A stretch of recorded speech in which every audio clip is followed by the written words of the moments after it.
If you use heroin for 20 days, by day 21, your body would physically crave the drug ferociously because there are chemical hooks in the drug. That's what addiction means. But there's a catch. Almost everything we think we know about addiction is wrong.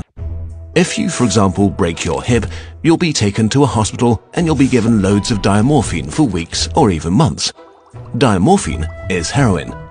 It's in fact much stronger heroin than any addict can get on the street because it's not contaminated by all the stuff drug dealers dilute it with.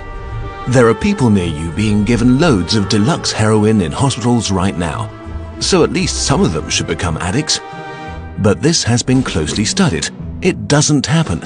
Your grandmother wasn't turned into a junkie by her hip replacement. It makes perfect sense. Because if you're put into a horrific jungle in a foreign country where you don't want to be, and you could be forced to kill or die at any moment, doing heroin is a great way to spend your time.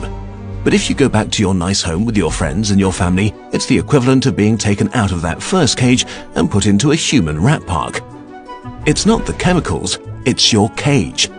We need to think about addiction differently. Human beings have an innate need to bond and connect. When we are happy and healthy, we will bond with the people around us. But when we can't, because we're traumatized, isolated, or beaten down by life, we will bond with something that gives us some sense of relief.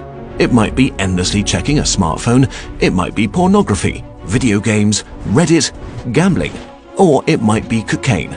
But we will bond with something because that is our human nature. The path out of unhealthy bonds is to form healthy bonds, to be connected to people you want to be present with. Addiction is just one symptom of the crisis of disconnection that's happening all around us. We all feel it. Since the 1950s, the average number of close friends an American has been steadily declining. At the same time, the amount of floor space in their homes has been steadily increasing. To choose floor space over friends, to choose stuff over connection. The war on drugs we've been fighting for almost a century now has made everything worse. Instead of helping people heal and getting their life together, we have cast them out from society. We have made it harder for them to get jobs and become stable. We take benefits and support away from them if we catch them with drugs. We throw them in prison cells, which are literally cages. We put people who are not well in a situation that makes them feel worse and hate them for not recovering. For too long, we've talked only about individual recovery from addiction.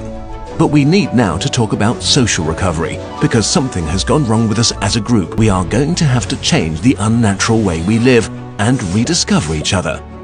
The opposite of addiction is not sobriety. The opposite of addiction is